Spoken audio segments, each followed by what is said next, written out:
예, 반갑습니다. 제가 앞에 어른 스님들도 계신데 좀 얘기가 좀 그렇지만 지금 제 출가해가지고 이렇게 2년 된 절들이 이렇게 사찰들이 꽤 있지만 그 중에서도 본사 외에 좀 저한테 되게 중요한 이런 절들이 있을 수밖에 없는데 그 중에 하나가 통도사는 처음으로 제가 이제 공부하고 이렇게 했다가 이것들을 회양하는 차원에서 이렇게 그런 직무를 담당하고 처음으로 이제 출발했던 곳이 바로 통도사기 때문에 저한테는 되게 뜻깊고 그다음에 남다르게 이렇게 느껴지는 그런 사찰인데 이게 통도사에서 이렇게 화엄살림법회에 다시 여러 불자님들하고 이렇게 같이 이렇게 만나뵙게 돼서 되게 영광으로 생각하고 되게 반갑게 생각합니다.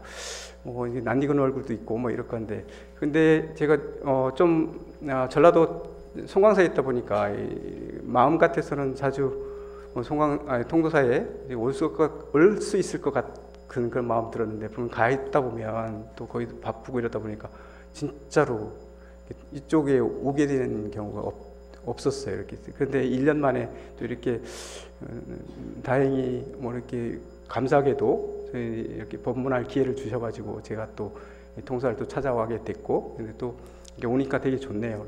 이쪽도 송광사보다는 좀 따뜻한 것 같아요. 이쪽이 더. 지금 화엄경 이제 시작한 지 오늘이 7번째인가요? 어쩌건 이렇게 시작해서 화엄의 바다에 지금 모든 불자님들이 빠져보자 이런, 그래서 이제 참석하고 계신데 벌써 7일째 된 것 같습니다. 그런데 부처님께서 설법하신 게 화엄경에서는 9번 설법하시잖아요. 근데 이제 장소는 7 가운데 9번을 설법하시는데 자리를 옮기면서 지난 시간까지는 부처님이 깨달으신 그 보리도량에서 이렇게 설법을 하셨어요. 그리고 오늘부터 시작하는 부분은 사실은 부처님께서 자리를 옮기셔서 하십니다.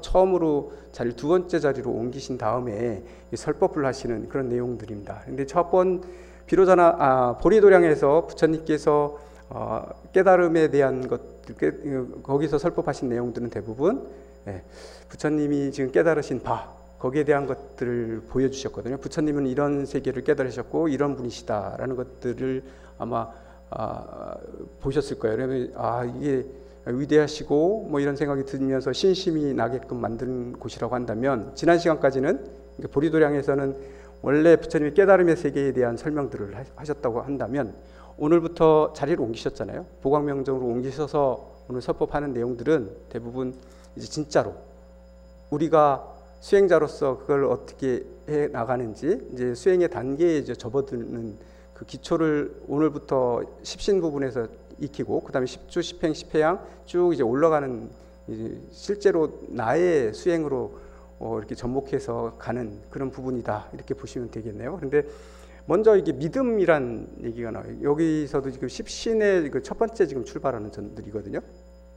이제 그렇습니다. 십신의 첫 번째 저희 출발이 지금 저하고 같이 오늘 공부할 열애명호품, 그 다음에 사성제품, 이렇게 제가 담당하는 부분이 되겠습니다. 그러면 오늘 오전에는 열애명호품에 대한 얘기들을 좀 주로 얘기할 것이고, 오후에는 사성제품에 대한 얘기들을 좀 이렇게 풀어갈 겁니다. 그런데 이거는 부처님, 여기서도 역시 마찬가지로 부처님의 명호라든가 부처님의 설법이라든가 이런 내용들이 나오면서 결국은 부처님이 이런 분이다라는 것들을 되게 강조하고 있는 부분이지만, 사실은 여기에서는 뭐냐면 지난 시간까지는 부처님 그 자체의, 부처님의 세계 자체에 대해서 설명을 드렸다면, 오늘부터는 이게 나하고 떨어져 있는 게 아니라 우리 중생들하고 바로 연결되고, 부처님은 이렇게 위대하신 분이지만 바로 내 곁에 계시고, 이런 걸 집중적으로 해가지고 직접 신행생활을 출발하는 그런 내용들을 지금 담고 있는 거기 때문에요. 첫 번째가 믿음이 지금 여기서 십신 부분의 믿음으로부터 이제 출발합니다.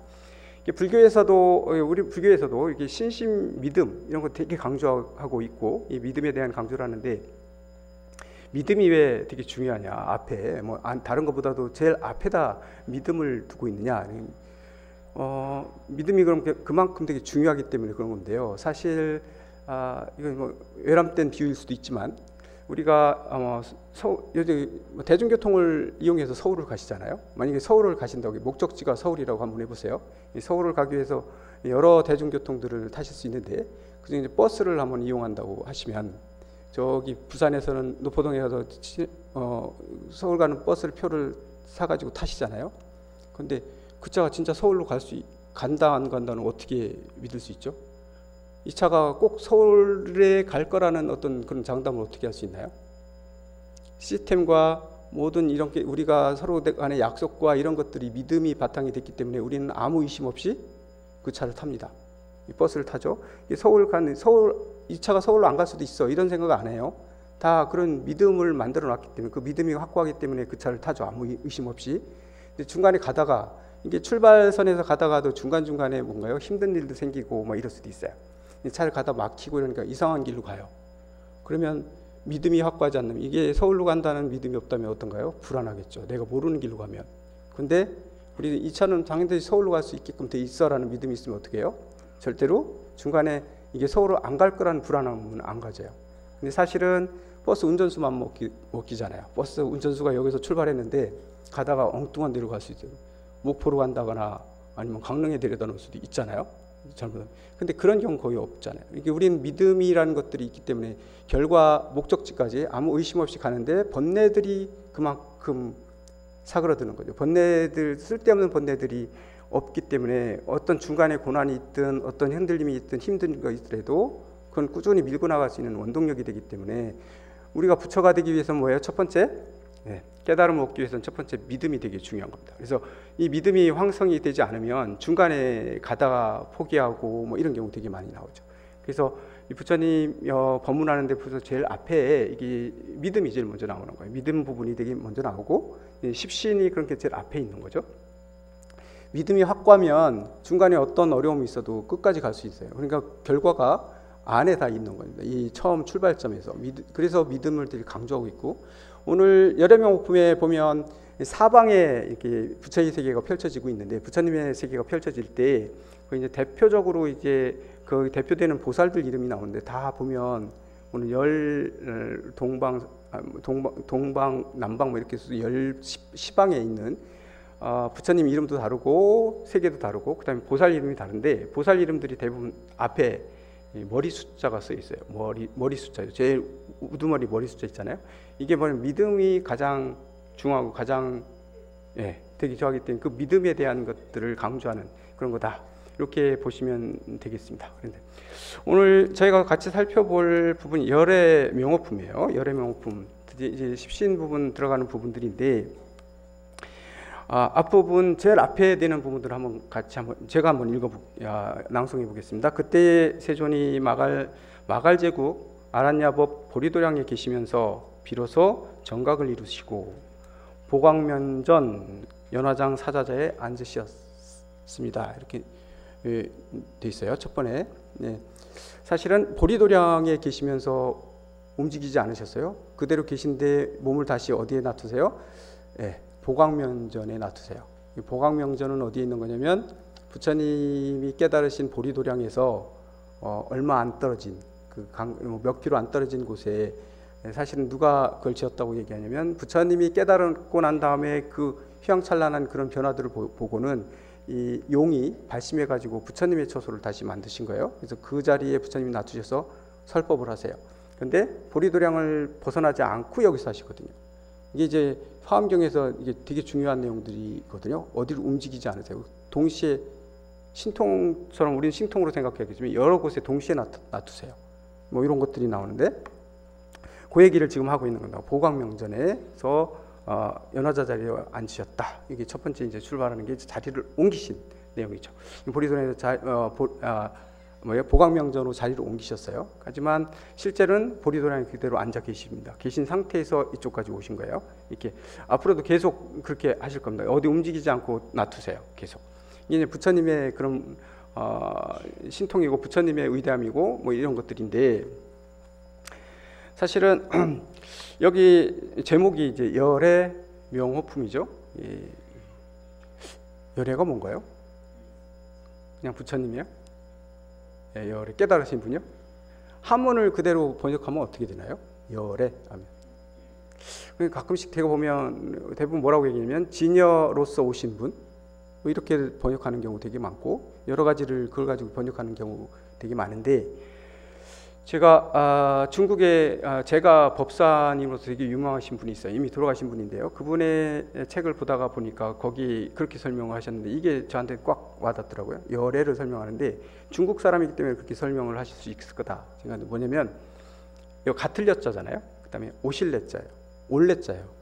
올래자 가틀려자의 올래자가 열애 이렇게 돼 있는데 이걸 그분이 이렇게 번역해요. 어떻게 번역하면 오신 듯 하신 분이다. 오신 듯한 분이에요. 이게 뭔가요? 오신 듯하다. 제가 이거 듣고서 제가 되게 이거 진짜 이렇게 해석하니까 부처님이 이 모든 게 제 나름대로는 진짜 기막힌 표현이다 이런 얘기 들었거든요. 네, 생각이 들었거든요. 오신 듯해요. 오신 듯. 사실은 뭔가요? 오신 적이 없어요. 오신 듯한 분이에요. 오시지 않고 다른 데 계신 건가요? 원래 계셨어요. 근데 오신 것 같아요. 왜 오신 것 같죠?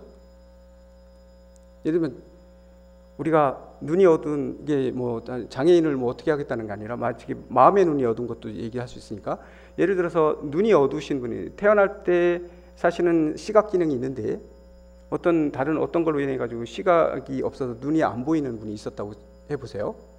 예, 눈이 안 보이시는 분이 계셨어요. 근데 이분은 주변에서 누군가가 항상 도와주시는데 말없이 도와주시는 분이 계셨어요. 근데 몰랐어요. 그분은 어떻게 생긴지도 모르고 존재 자체를 몰라요. 주변에서 계속 도와주고 있는데도 자기는 모르고 있었어요.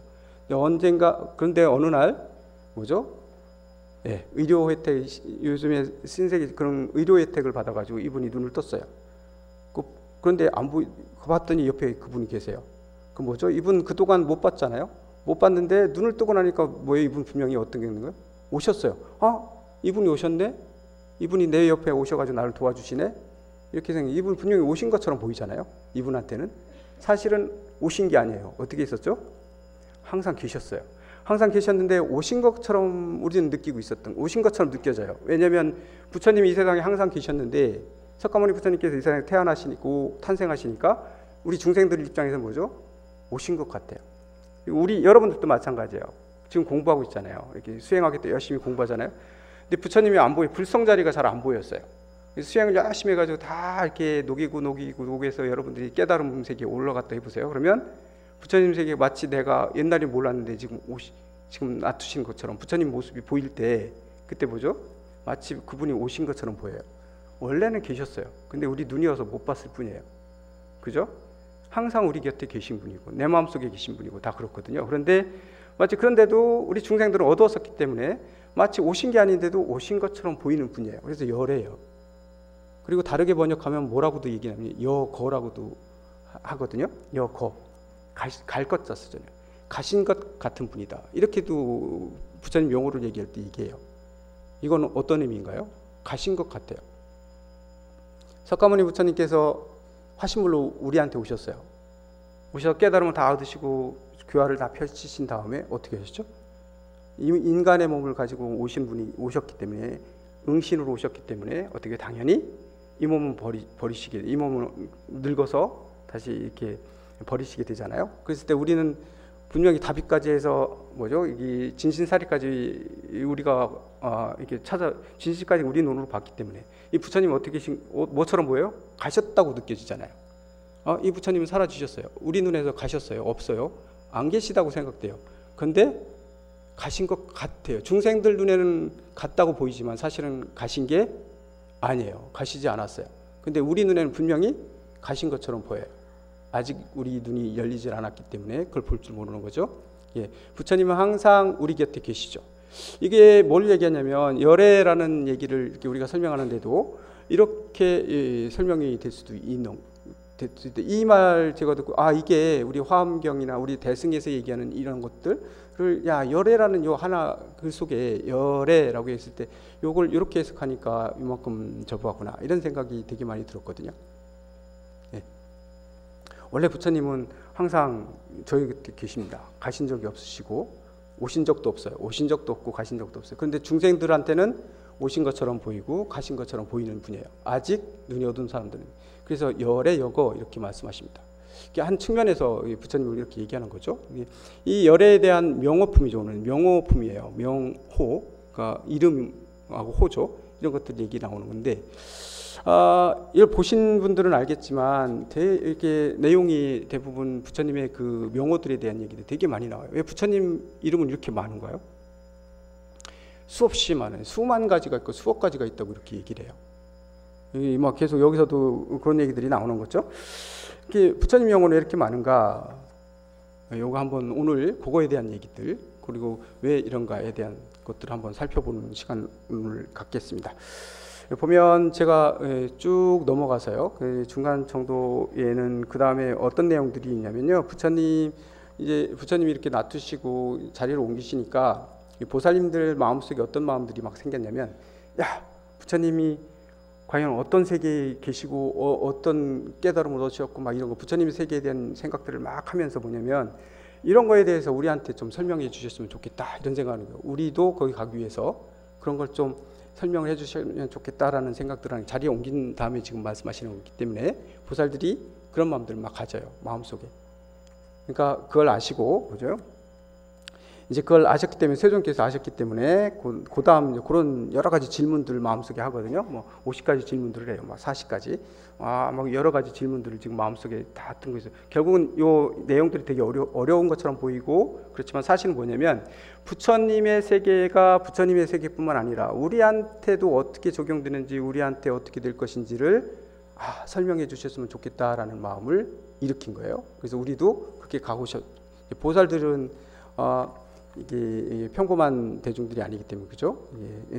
그런 마음들을 갖는 건데, 그걸 아시고서 어떻게 하냐면, 이때에 그런 마음들 가지고 있는 거 보고, 이때에 세존이 모든 보살들의 마음에 생각하는 바를 아시고 각각 그 종류를 따라서 신통을 나타내 얻느니라, 신통을 나타내 보였느니라, 이 얘기 나오거든요. 요 얘기 속에도 역시 마찬가지인데, 각각 여기서 뭐냐면요, 사람들이 좋아하는 바를 따라서, 좋아하고 자기가 원하는 바를 따라서 각각 그들에게 신통을 나타내 보이셨어요. 부처님의 신통을 지금 여기서 얘기하는데, 우리가 봐도 아무리 봐도 이건 신통 맞아요. 보통 사람이 이렇게 할 수가 없죠. 먼저 동시에 모든 사람한테, 우리는요 여기 한 사람하고 얘기하게 되면 다른 사람하고 얘기 안 하고 있잖아요.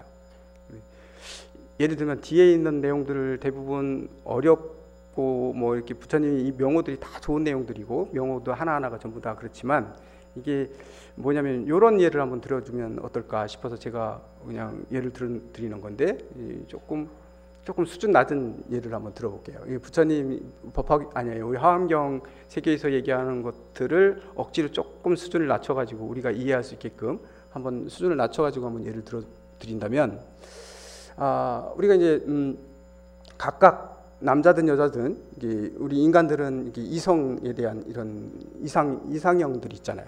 누구는 난 어떤 사람이 예쁘고, 난 어떤 사람이 더 멋있게 보이고, 뭐 이런 것들이 다 다르다고요. 사람마다 다 달라요. 그러면 앞에 만약에 어떤 연예인이 하나 왔다고 생각해 보세요. 연예인이 한 분이 오셨어요. 누가 봐도 잘생기긴 했는데 나한텐 다 잘생긴 코가 좀 나한텐 별로야. 아니면 누구한테는 키가 조금 별로야. 누구는 키는 잘생겼는데 뭐가 별로, 다 다르다고요. 완벽한 모습의 자기 이상형은 아니에요. 진짜 잘생기긴 했는데 부족한 게가 뭔가 있겠죠. 그죠?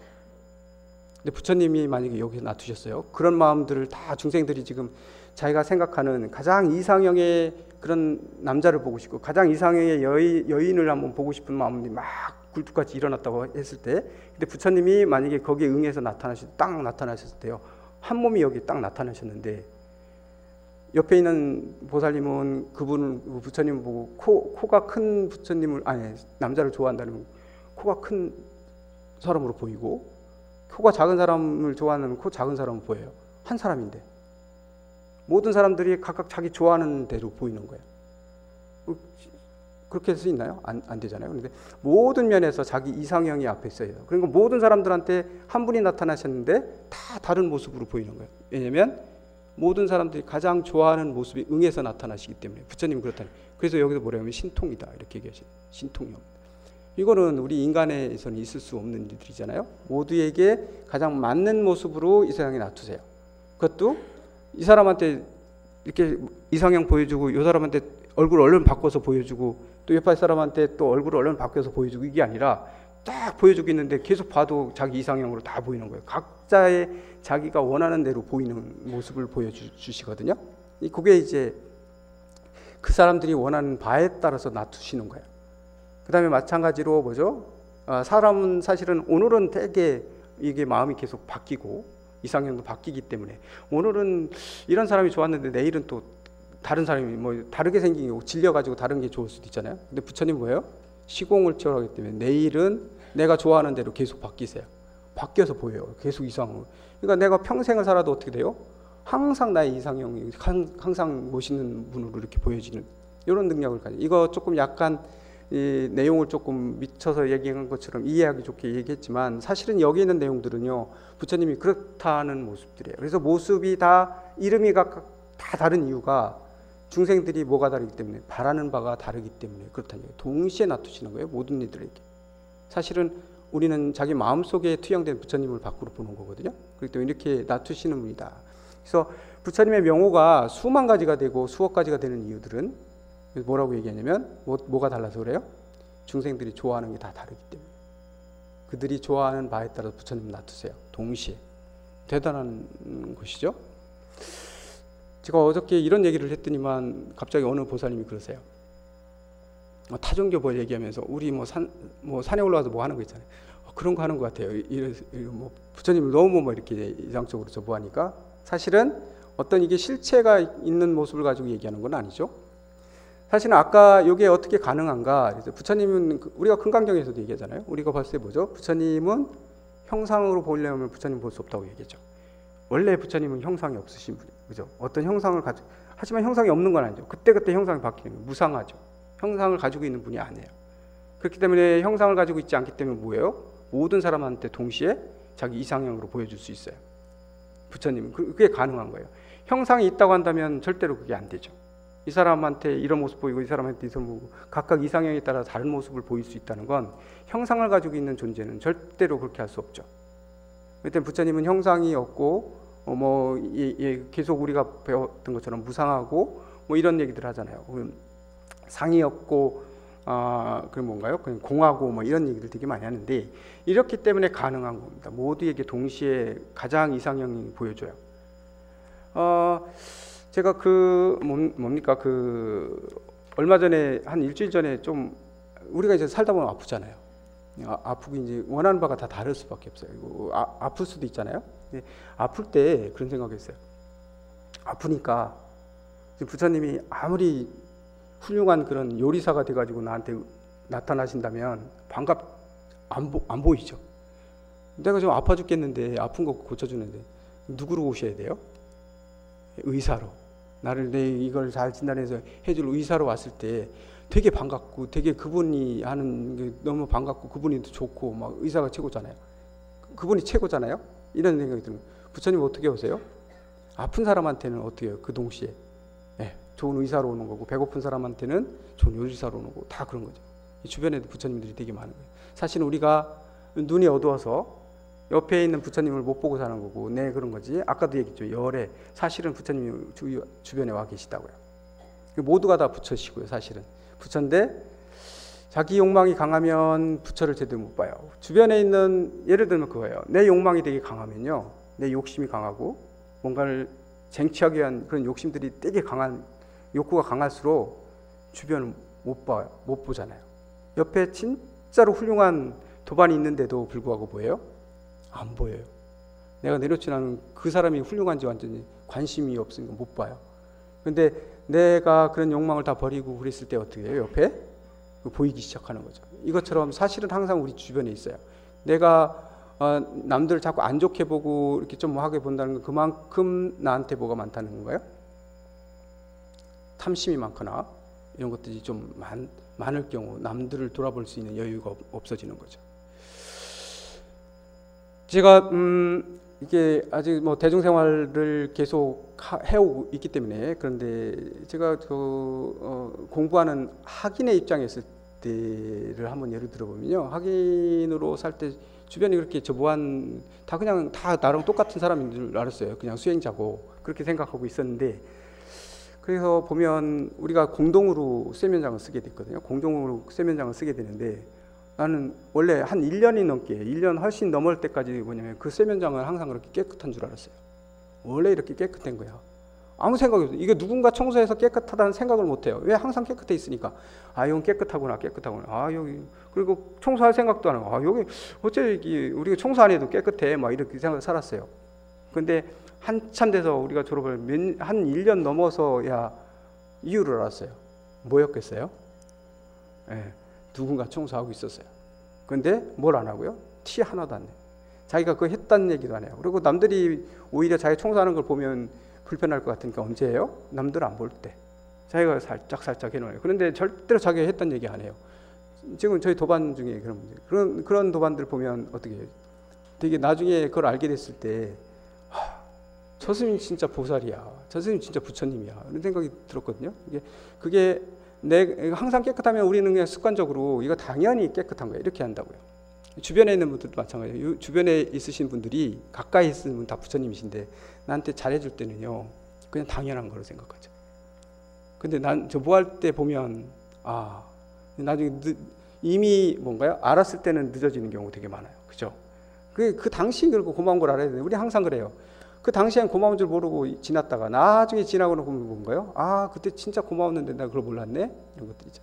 이제 깨어있는 삶을 살아야 되는 우리가 이렇게 화엄경도 빠져보고 이런 내용들을 보시고 화엄경의 세계에 한번 부처님의 가르침에 한번 이렇게 새겨보고 하다 보면 뭐죠? 하루가 다르게 그겁니다. 이제 그게 빨라져야 돼요. 뭐죠? 고마운 사람들에서 진짜 감사하고 고마운 분이시네 라고 하는 게 1년 지난 다음에 알았다면 반년 지난 다음에 알아야 되고, 그 다음 뭐죠? 한 달 지난 다음에 알아야 되고, 그 다음에 그게 점점 빨라지면 뭐예요? 하루 지난 다음에 알고, 그 다음은 하는 동시에 알아야 돼요. 이게 다 내려지면요. 우리가 공부가 되면 사실은 뭔가요? 모두가 다 감사한 사람들로 보일 거예요. 이게 오늘 지금 당장 이 자리에서도 사실은 여기 통도사에서 지금 우리가 화엄살림법회를 하잖아요. 그러면 보살님들, 불자님들이 이렇게 같은 마음을 내서 이렇게 모이지 않으신다고 해보세요. 한 서너 명만 오고 항상 뭐 마음인데, 그렇다면 이 법회가 유지될 수가 없죠. 근데 같은 생각을 가진 분들이 이렇게 많이 오세요. 동참회 스님이 계속 있으세요. 그럼 어떻게 돼요? 이 법회가 사실은 유지되는 거잖아요. 그러니까 대부분 지금 여기서도 보면 여기 주변에 있는 덕분에, 모든 불자님들 덕분에 내가 지금 이 자리에 앉을 수 있는 거고, 보살님도 이 자리에서 지금 여기 부처님 화엄경을 이렇게 공부할 수 있는 이런 기회가 온 거잖아요. 그때 보면 주변에 있는 분들이 고맙지 않은 분들이 아무도 없는 거죠. 이 자리에 같이 있는 분들 다 감사하게 생각되고, 옆에 있는 분들이 그만큼 귀중한 분들이에요. 내 주변에 지금은 내 옆에 있는 사람한테 그렇게 고마운 줄 몰랐는데 지금 진짜 다 이분들 덕분에 내가 이걸 들을 수 있는 거구나. 나 혼자만이 될 수 있는 게 아니거든요. 송광사에서도 뭐 이렇게 할 수 있다고 얘기하지만, 송광사는 이렇게 좀 여건이 주변에 이렇게 안 돼. 여기는 통도사는 진짜 여건이 좋으시잖아요. 옆에 대도시도 있고. 근데 다른 절들은 이렇게 거리상으로 멀리 떨어지고 이렇기 때문에 어떤 이런 법회를 할 수 있는 게 안 돼요. 왜? 이렇게 모여져야 되는 거거든요. 그런데 그렇게 할 수 있는 게 여건이 안 되기 때문에 그쪽에서는 이런 데 관심 없어서 안 하고, 불자들한테 관심 없어서 안 하는 게 아니고, 여기는 통도사가 하는 또 특징이 있잖아요. 감사. 그럼 여기에 지금 오신 분들은 또 뭐에 대해 감사해야 돼요? 통도사에 있는 스님들한테 감사드리고, 통도사에 대한 감사한 마음도 이런 것도 가지습니다. 지금 지금 처해 있는 이 자리에서 보면 무엇 하나 뭐죠? 고맙지 않은 게 아무것도 없어요. 예. 부처님은 항상 우리 곁에 계셨고,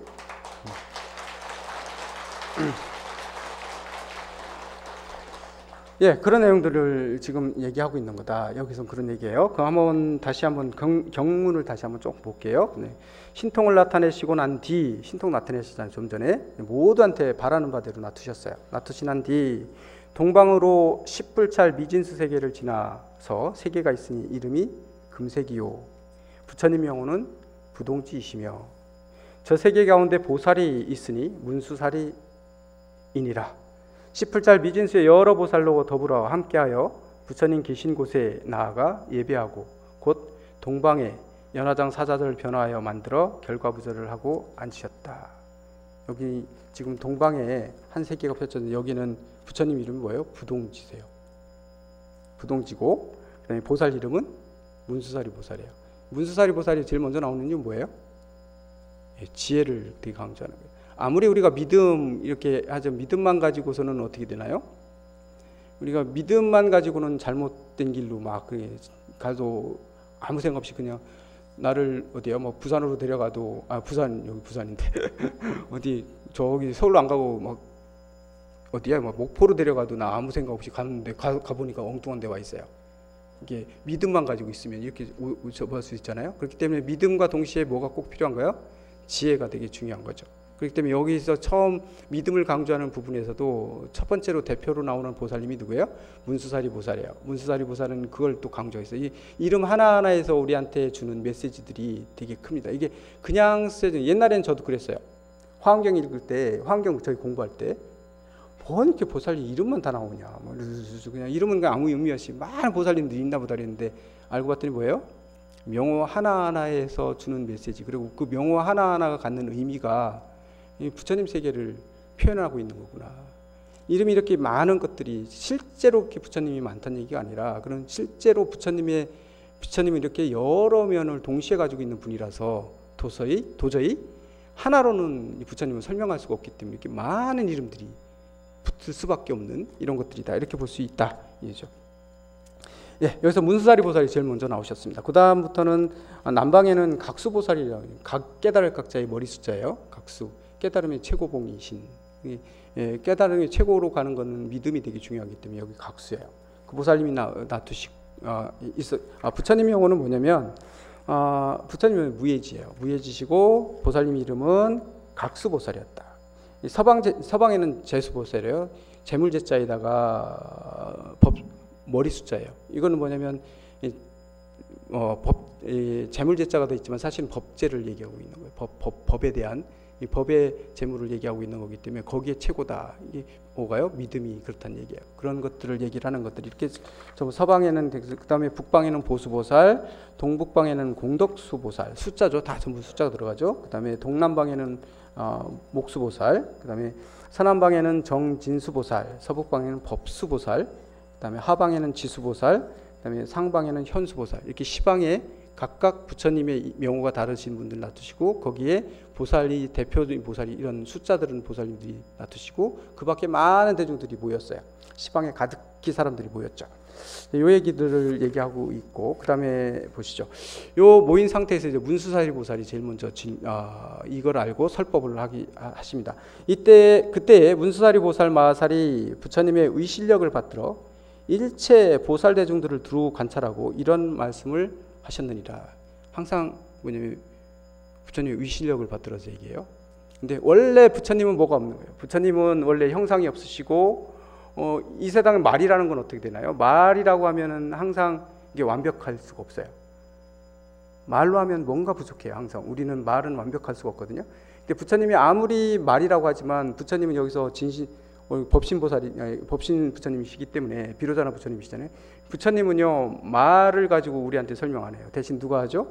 보살들이 설명을 하십니다. 여기서도 마찬가지고 그래서 부처님의 위실력을 받들어서 대신 누가 얘기하냐면 문수사리 보살이 대중들을 두루 관찰하고 이런 말씀을 하셨느니라. 이게 보살이 되신 얘기예요. 화엄경 그게 특징이에요. 부처님은 절대로 얘기 안 해요. 다 보살들이 대신 얘기하죠. 이게 부처님이 뭐 벙어리라 그런 게 아니라 말은 표현할 수 없기 때문에 대표로 좀 부족하지만 말로 표현해내는데 그 뜻을 알고 보살들이 얘기합니다. 보살들이 얘기하는 내용이죠. 예, 이 모든 보살들이 심히 희화하도다. 여러 불자들이여 부처님의 국토는 불가사의하며 부처님의 머무심과 부처님 세계의 장엄과 부처님 법의 성품과 부처님 세계의 청정함과 부처님의 설법과 부처님의 출현함과 부처님 세계의 성취와 부처님의 안욕따라 삼막삼보리가 불가사의하니라. 부처님의 깨달으면 이런 세계에 대한 얘기들 하죠. 그다음에 무슨 까닭인가? 모든 불자들이여 시방 세계의 일체 부처님들이 모든 중생의 좋아함과 욕망이 같지 아니함을 아시고 그 응하는 바에 따라 법을 설하여 조복하시며 이와 같이 내지 법계의 호공계까지 같이 하시느니라. 모든 중생들한테 전부 다 그 좋아하는 바에 따라서 자기 몸을 놔두시는 거예요. 이게 그래서 이름이 다 달라요. 부처님의 이름이 전부 다 다른 건 중생들의 좋아하는 바하고 이런 것들이 다 다르기 때문에 거기에 동시에 놔두시는 거예요. 이게 아까도 계속 반복해서 말씀하시지만 부처님은 이 사람한테하고 우리는 이 몸을 가지고 있기 때문에 신도하고 얘기하고 그 다음에 이 신도 내보내고 다른 신도하고 다시 얘기하고 내보내고 다른 신도하고 얘기하잖아요. 부처님은 어떻게 하세요? 동시에 모든 사람들 동시에 놔두시고 동시에 법문하시고 동시에 자기 모습을 드러내시는 분이 있어요. 그 얘기를 하시죠. 예, 그렇습니다. 이런 얘기들을 쭉 나오고 보면 그러면 우리 열의 명호품이기 때문에 한번 뒤쪽에 조금 넘겨서 한번 보시겠습니다. 이 사천하나 사바세계의 부처님 명호들이 수없이 나오는데 여기서부터 명호가 나와요. 볼까요?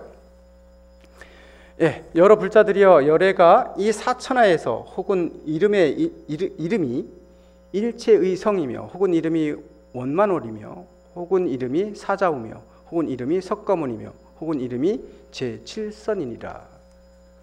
같은 세계인데요. 이 사천하인데 부처님의 명호가 몇 개 있어요? 10가지를 지금 얘기했어요. 10가지 얘기했어요. 원만월, 일체의성. 일체의성이라는 건 뭐냐면 일체의 자기 뜻한 바대로 모든 걸 다 이루었다라는 의미입니다. 그런 의미를 갖거든요. 그러니까 사실은 뭔가를 이루고 싶고 하는 중생의 입장에서 봤을 때는 뭔가요? 가장 그 큰 걸 이룬 게 바로 부처님의 명호예요. 그렇죠?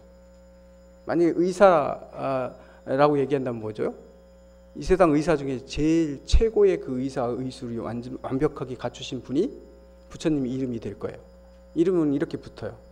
그 자기가 원하는 바에 있을 때, 중생들이 원하는 바에 있을 때 거기서 최고의 그걸 다 성취한 분의 이름이 부처님 이름이에요. 근데 이거는 뭐냐, 일체의성이라는 건 뭔가를 이루고 싶어하는 중생들의 입장에서 봤을 때는 부처님 이름이 일체의성이에요. 모든 걸 다 이루셨어요. 뭐 이루시지 못한 게 다 없으신 분이에요. 그렇기 때문에 부처님 이름이 일체의성이며 이렇게 얘기한 거예요. 원만월이에요. 두 번째는 원만월이시면죠. 원만월이죠. 원만하게 모든 걸 가득해 있다. 이게 공덕과 이런 것들 있잖아요. 성품 공덕 이런 것들, 자비심 이런 것들을 다 완벽하게 다 갖추신 분이에요. 그런 쪽으로 봤을 때는 그래서 부처님 이름이 원만월이에요. 그리고 여기 이 세계에서는 뭐냐면 또 이름이 사자후이시며 이랬죠. 사자후. 모든 중생들을 한마디로 딱 집어던지면 다 조복시킬 수 있는 분이세요. 이게 우리 입장에서 뭐냐면 우리는 저희도 지금 학인들하고 이렇게 공부하고 있지만 보면 아직 출가한 지 얼마 안 되셨기 때문에 출가한 지 얼마 안 된 학인들이기 때문에 생각이 이게 아직은 밖에 생각하고 이렇게 겹쳐가지고 혼동스러워하는 경우가 있어요. 이거 당연히 절집에서 이렇게 해야 되는 건데 이게 수행자다운 생각이 아니고 약간 밖의 마인드를 가지고 뭐 손해 본다, 뭐 한다 이런 느낌들을 얘기할 때가 있거든요. 그럴 때 이제 그걸 설명해 줄 때 부처님 같으면 뭐예요? 한마디에 싹 듣자마자 바로 수긍해야 되는데 우리 아직 안 돼서 설명을 막 해야 돼요. 야, 그건 이렇고 저렇고 얘기하죠. 이거 이렇게 한번 생각해 보지. 이렇게 수긍 안 하고 계속 반발이라고 있고 수긍 안 하고 그래도 그거 아닌 것 같은데 이럴 나오잖아요. 그러면 몇 번을 얘기해야 돼요. 그래도 얘기를 해줘야죠. 그래서 바꿔 가는데 이게 이제 사자우는 안 그렇죠. 사자우 부처님이 이런 데서 봤을 때 우리는 법문을 여러 번을 해야 겨우 이 사람이 알아듣고 이렇게 바꿀 수 있는데 부처님 어떤 분이에요? 설법하는 입장에서 보면 부처님 사자우세요. 한마디 딱 던지면 바로 다 조복시켜버리는 이 사자처럼 이럴 때 이름은 사자, 이런 입장에서 봤을 때는 사자우다 이런 이름이 붙는다는 얘기죠. 이렇게 부처님의 이름이 이렇게 여러 가지로 나오는 이렇게 여러 이름이 이렇게 붙어요. 그리고 제7번째 제7선이다 이런 이름이 지금 붙었잖아요. 제7선이라고 이름 붙은 건 뭐예요? 사실은 지금 오신 부처님이 석가모니 부처님이 뭐예요? 과거 7불 중에 마지막 부처님이다 이런 의미예요. 오신 그 의미로서 또 부처님이 이름이 붙기도 해요.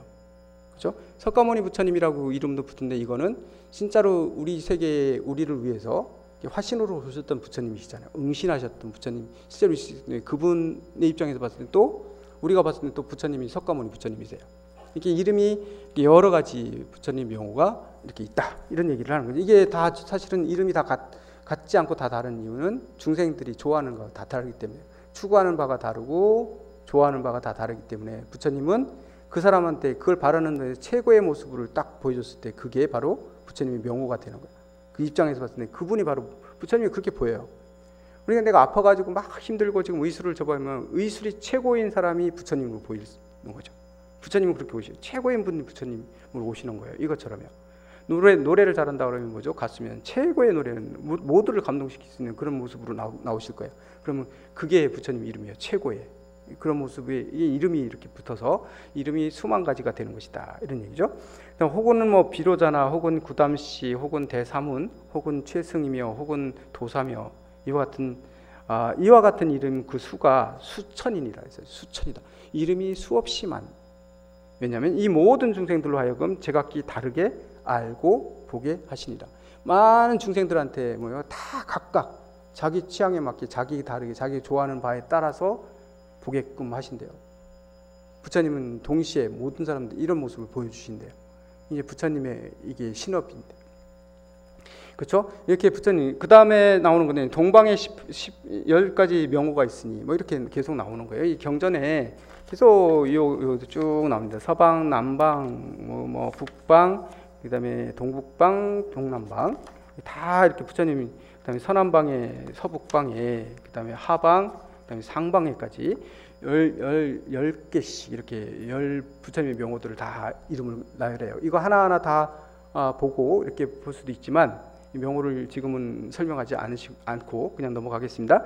나중에 한번 보시면 돼요. 그런데 이 여담으로 이제 조금 한번, 저희가 지금 108참회 문이 있죠. 우리가 참회할 때 108참회 하잖아요. 그럴 때 우리가 뭐 부르나요? 절 한 번씩 항상 누구를 부르죠? 부처님 명호를 불러요. 거기 보면 여기 나오는 명호들 많이 나와요. 뭐 부동지고 뭐 이렇게 다 나오잖아요.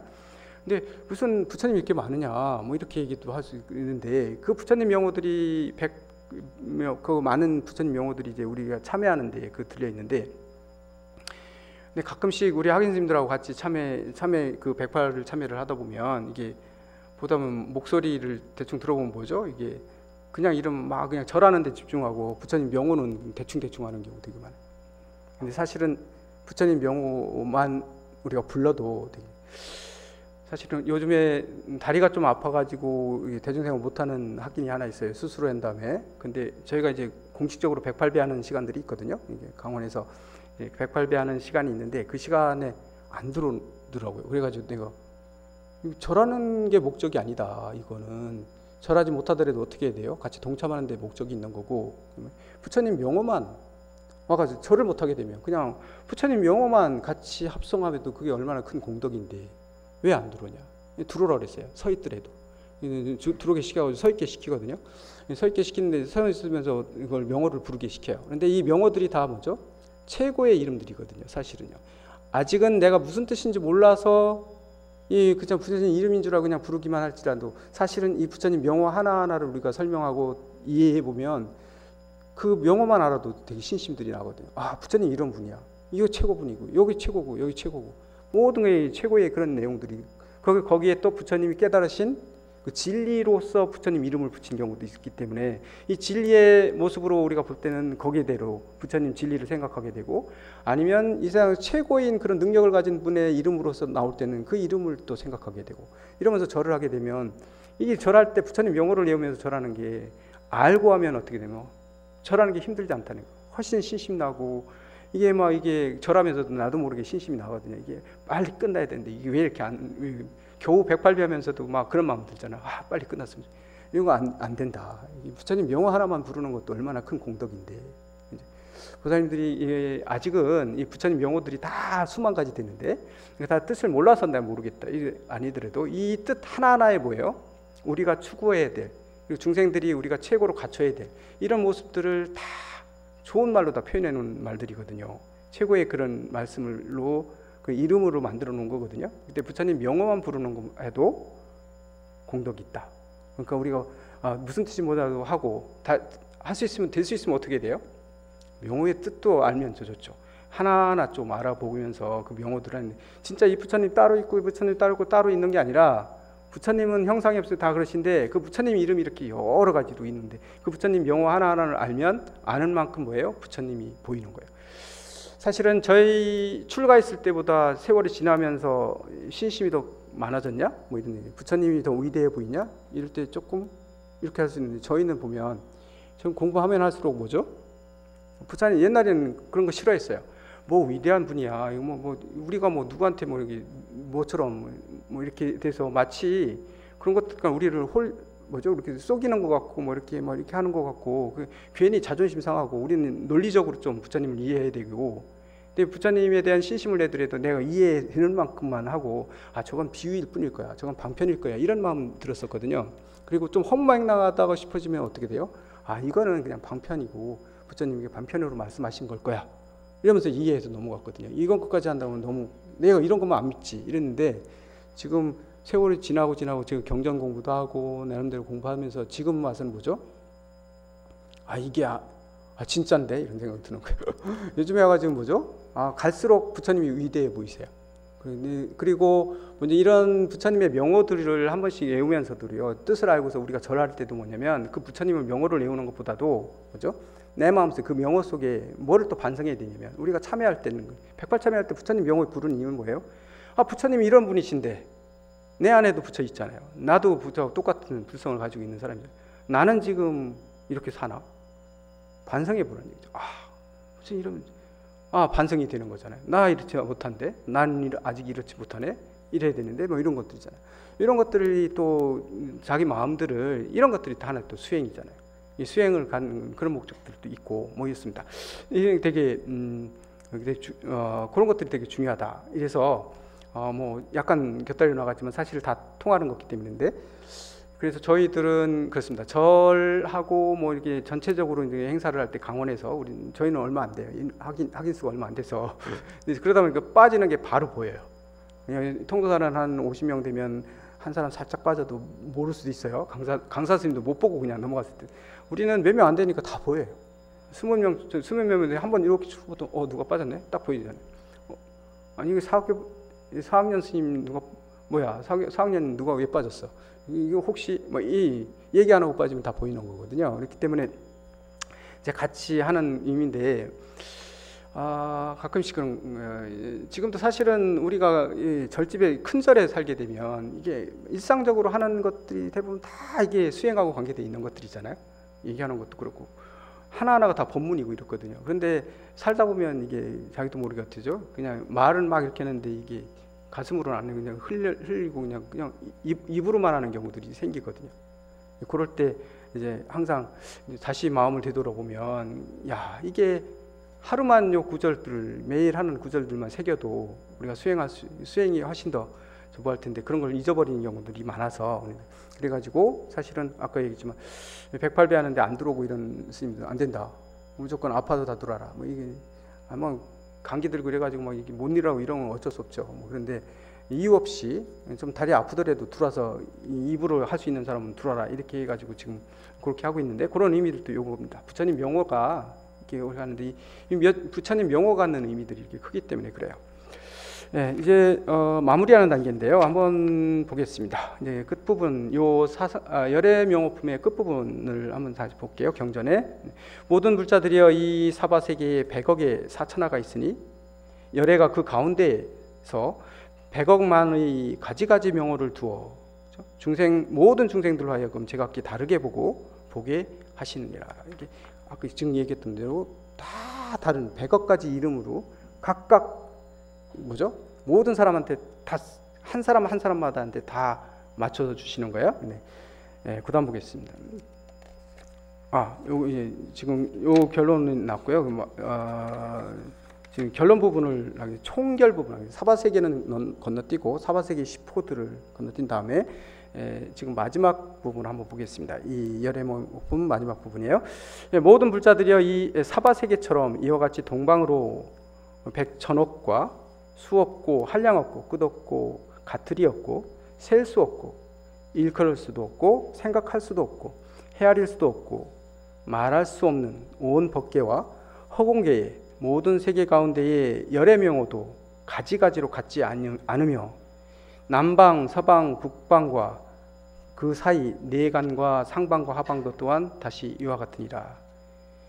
부처님이 옛날 보살로 계실 때에 가지가지 담론과 가지가지 말씀과 가지가지 음성과 가지가지 업과 가지가지 과보와 가지가지 처소와 가지가지 방편과 가지가지 근과 가지가지 믿고 이해함과 가지가지 지위로서 성숙함을 얻었으므로 또한 중생으로 하여금 이와 같이 알고 보게 하기 위해 법을 설하시니라. 이게 이제 마지막 문구거든요. 여기에서 의미하는 건 뭔가요? 지금까지는 부처님이 우리한테 나와투시는 부처님 명호들에 대한 얘기들을 했는데, 그래도 아직도 뭐냐면 밖에서 부처님이 나한테 주시는 것 같은 느낌이 들었잖아요. 근데 사실은 이 부처님이 어디에 계신 거예요? 내 안에 있는 부처님이 밖으로 투영되는 거예요. 내가 가장 좋아하는 모습을 추구하고 하면 내 앞에 나타나시는 건 사실은 앞에 있는 부처님이 그런 모습을 보여주는 게 내 마음속에 있는 부처님이 그런 거고, 이런 가지가지 근기와 이런 것들에 맞춰서 모든 중생들을 어떻게 하기 위해서 깨달음으로 인도하기 위해서 이런 모습들로 하시는 것이다.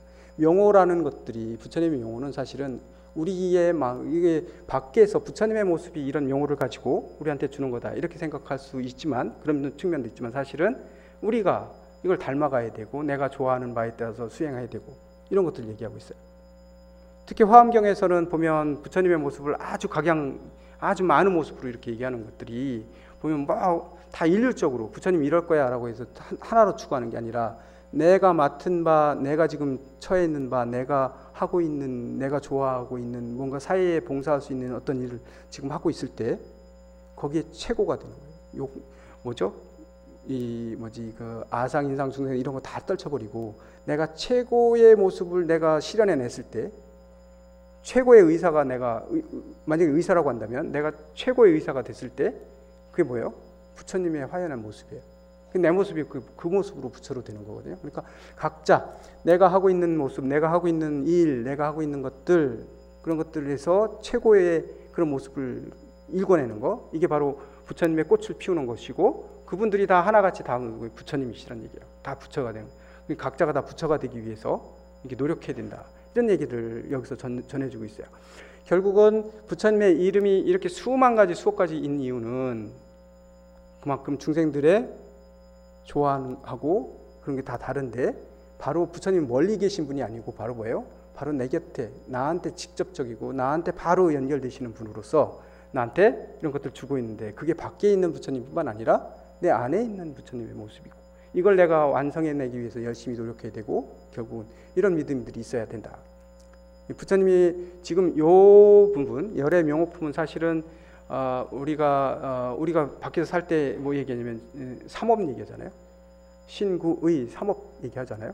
근데 우리는 대부분 안 좋은 업들을 되게 얘기하는데, 부처님도 선업을 가지고 계시고 부처님도 업이 있어요. 그렇지만 우리가 하는 그런 업하고는 다르지만, 이 부분 열의 명호품은 그 중에서 뭘 얘기한 거냐면 부처님의 신업에 대한 얘기를 한 겁니다. 신업, 몸으로서 우리한테 놔두시는 모습을 얘기한 거예요. 이따 오후에 하시는 사성제품인데, 이거는 사실은 그럼 부처님이 뭐겠어요? 신업 다음에 뭐 나와야죠? 구업이죠. 부처님의 설법에 대한 얘기예요. 부처님의 설법에 대한 얘기들은 이따 오후에죠. 그 다음에는 뭐가 나오겠어요? 당연히 부처님의 의업에 대한 얘기가 나오겠죠.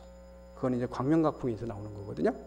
다 내일 시작하는 부분, 내일에 이어서 하는 부분에 이제 그런 것들이 나오는데, 이 믿음에 대한 십신, 믿음에 대한 바탕, 지금 출발하고 있는 부분에서 누구를 먼저 얘기했냐면 부처님의 신업과 구업과 의업을 먼저 들어서, 우리가 목표를 이렇게 삼고 내가 반드시 그렇게 갈 수 있고 내 속에 내가 그렇게 할 수 있다, 그리고 모든 이 세상이 부처님의 환희로운 세계로 가득해 있다, 모든 분들이 다 부처로서 내 주변에 있다라는 것들을 알면 이제 잘 갈 수 있는 거죠. 그렇기 때문에 신업에 대한 얘기를 제일 앞에 지금 얘기하고 있는 것이다, 이렇게 보시면 되고, 좀 모르겠습니다. 이따까지 제가 오면서 그런 생각했어요. 제가 맡은 부분이 십신 부분인데 이미 다 신신들이 충만하신 분들인데, 요 품을 내서는 목적이 뭐냐면 신심을 내 거로 만들어서 내가 그렇게 갈아야지라는 그런 마음들이 막 일어나게 만드는 부분인데, 과연 그렇게 할 수 있을까? 어떻게 말을 풀어서 이렇게 됐을까? 이런 것도 되게 고민되고 막 이랬는데, 어쨌건 제가 했는데 혹시라도 미흡할 수도 모르지만 그런 마음들을 일으켜야 되는 품입니다. 그러니까 만약에 그런 마음이 안 일어났다면 다시 경전을 한번 읽어보시고 하면서 쉬는 시간에 한번 읽어보신 다음에 그런 마음들을 막 일으키셔야 돼요. 제가 능력이 없어서 예, 저의 능력이 짧아가지고 혹시 그런 마음들이 조금이라도 안 일어났다면 좋고요. 만약에 안 일어났다면 그렇게 한번 하시고 오후 시간에는 구업에 대한 것들을 좀 더 하면서 좀 더 그런 마음들이 더 다져지기를 이렇게 바라면서 오전 강의는 여기서 끝내도록 하겠습니다. 예, 수고하셨습니다. 나무